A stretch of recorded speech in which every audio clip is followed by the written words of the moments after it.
Medical కాలేజీని private పరం చేస్తే చూస్తూ ఊరుకో, మేము అధికారంలోకి వచ్చిన తర్వాత ఈ కుంభకోణంలో భాగస్వాములై ఈ మెడికల్ కాలేజీలు తీసుకున్న వ్యక్తుల్ని 2 నెలల్లో జైల్లో పెడతామని జగన్మోహన్ రెడ్డి హెచ్చరించగానే ఈనాడు పత్రిక ఎడిటోరియల్ రాసేసింది.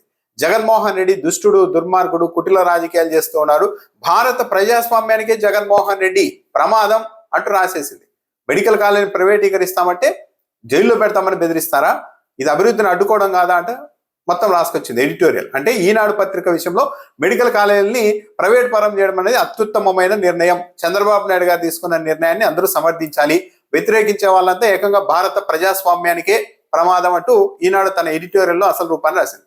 అయితే ఎంత తేడా, ఎన్టీవీ చైర్మన్ నరేంద్ర చౌదరి కూడా చైర్మన్ డెస్క్ అంటూ వారం వారం ఎన్టీవీలో తన అభిప్రాయాలు వ్యక్తీకరిస్తూ ఉంటారు. నరేంద్ర చౌదరి అభిప్రాయానికి ఈనాడు ఎడిటోరియల్ కి మధ్య తేడా చూస్తే, ఈనాడు అన్నది ఏ స్థాయిలో కార్పొరేట్ కు ప్రైవేట్ వ్యక్తులకు వంతపాడుతోంది అన్నది చాలా క్లియర్ గా అర్థమవుతుంది. నరేంద్ర చౌదరి ఎన్టీవీలో చైర్మన్ డెస్క్ అనే ఆర్టికల్లో వెలుగుచ్చిన అభిప్రాయాలు చూస్తే, మిగిలిన రంగాల విషయం పక్కన పెడితే విద్యా వైద్యం అన్నది ప్రభుత్వ ఆధీనంలోనే ఉంటేనే పేదలు సామాన్యులకు మేలు కలుగుతుంది, ఇది నిరూపితమైన అంశం, అందుకు విరుద్ధంగా ఏమి జరిగినా మంచిది కాదు, రాజకీయం పక్కన పెట్టి చూస్తే విద్యా వైద్యం ప్రభుత్వ ఆధీనంలోనే ఉండాలి, మెడికల్ కాలేజీలు కూడా అలాగే ప్రభుత్వమే నడపాలి అని ఆయన అభిప్రాయపడ్డారు.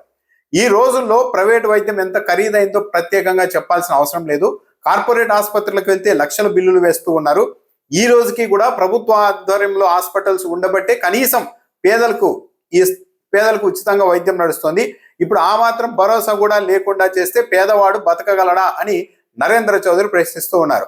పీపీపీ వివిధ రంగాల్లో సక్సెస్ అయింది కాబట్టి ఆ మోడల్ ని మెడికల్ కాలేజీలకు కూడా అంటగడతామనడం సబబు కాదు అని కూడా అభిప్రాయపడ్డారు. సగానికి పైగా దేశాల్లో విద్యా వైద్యం అన్నది ప్రభుత్వ రంగంలోనే ఉంది, అమెరికా, యూరోప్ లో 90% ప్రభుత్వ ఆధీనంలోనే విద్యా వైద్యం నడుస్తోంది అని కూడా ఆయన గుర్తు చేశారు. ప్రైవేటును ప్రోత్సహించాల్సిందే, కానీ 140 కోట్ల జనాభా ఉన్న ఈ దేశంలో విద్యా వైద్యంలో ప్రభుత్వం బాధ్యత తీసుకోకుండా తప్పుకుంటే ఈ దేశంలో 75% మంది ప్రజలకు దిక్కుండదు అని కూడా నరేంద్ర చౌదరి అభిప్రాయపడ్డారు. ప్రభుత్వాల నుంచి కనీస స్థాయిలోనే విద్యా వైద్యంలో పేదలకు భరోసా ఉంటుంది. ఇలాంటి సమయంలో 2019-24 మధ్య నాటి ప్రభుత్వం 17 మెడికల్ కాలేజీలకు అనుమతులు తీసుకురావడం అన్నది చారిత్రాత్మక నిర్ణయం, ఈ ప్రయోగాన్ని అందరూ అభినందించాల్సిందే అని కూడా నరేంద్ర చౌదరి అభిప్రాయపడుతూ ఉన్నారు. అయితే దురదృష్టవశాత్తు ఆ కాలేజీల నిర్మాణం సకాలంలో పూర్తి కాలేదు అని అభిప్రాయపడ్డారు.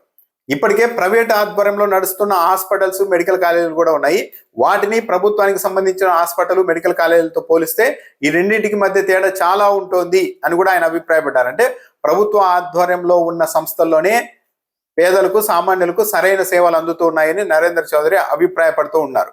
అలాంటప్పుడు తెలిసి ప్రభుత్వం తరఫున ఏమీ లేకుండా పునాదుల నుంచే పీపీపీ అనడం అంటే పేదల నోట్లో మట్టి కొట్టడమే అవుతుంది అని కూడా ఎన్టీవీ చైర్మన్ నరేంద్ర చౌదరి అభిప్రాయపడుతున్నారు. అంటే మొత్తం పీపీపీ అంటే పేదల నోట్లో మట్టి కొట్టడమే అవుతుందని కూడా ఆయన చెప్తూ ఉన్నారు.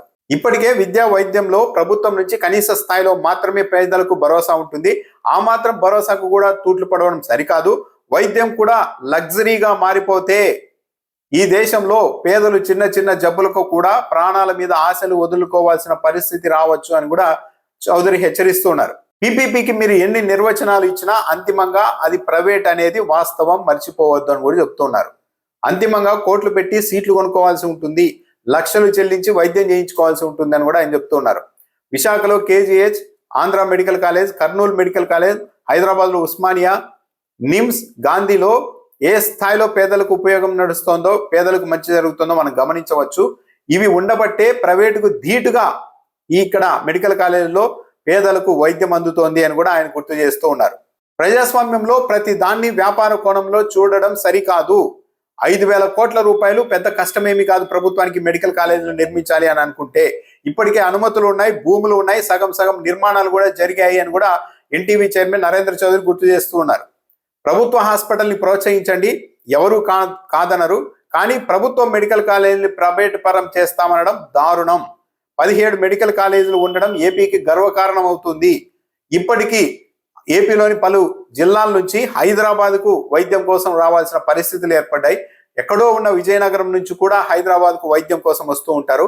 అలాంటి చోట అక్కడే లోకల్లో మెడికల్ కాలేజీలు ఉంటే ఈ దుస్థితి తప్పుతుంది కదా అని కూడా చౌదరి చెప్తున్నారు. ఈ 17 మెడికల్ కాలేజీల నిర్మాణంతో ఏపీకి కలిగే ప్రయోజనాలను వెలకట్టలేము. కూటమి సర్కార్ ఏర్పడిన తర్వాత 2 ఏళ్లుగా ఇవి నిర్మాణానికి నోచుకోకుండా నిర్మాణాలు ఎక్కడికక్కడ ఆగిపోయాయి. కానీ వీటిని ప్రభుత్వం రాజకీయ కోణంలో ఆలోచించడం మానేసి పూర్తి చేస్తే వీటిని పూర్తి చేసిన క్రెడిట్ చంద్రబాబు నాయుడు గారు కూడా వస్తుంది. మేమే పూర్తి చేశామని ఈ రాష్ట్ర ప్రభుత్వం గర్వంగా కూడా చెప్పుకోవచ్చు. కాబట్టి ఆ దిశగా చర్యలు తీసుకోవాలని ఎన్టీవీ చైర్మన్ నరేంద్ర చౌదరి చెప్తున్నారు.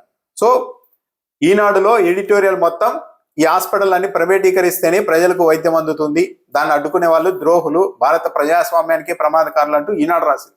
కానీ ఎన్టీవీ చౌదరి స్వయంగా చెప్తున్నారు పీపీపీ మోడల్ అన్నది పేదలకు ఆ భరోసాని, వైద్యానికి సంబంధించిన భరోసాని తొలగిస్తుంది, చాలా దారుణాలు జరుగుతాయి, దారుణంగా పరిస్థితి తయారవుతుంది పేదల గురించి అని ఈయన ఆందోళన చెందుతూ ఉన్నారు.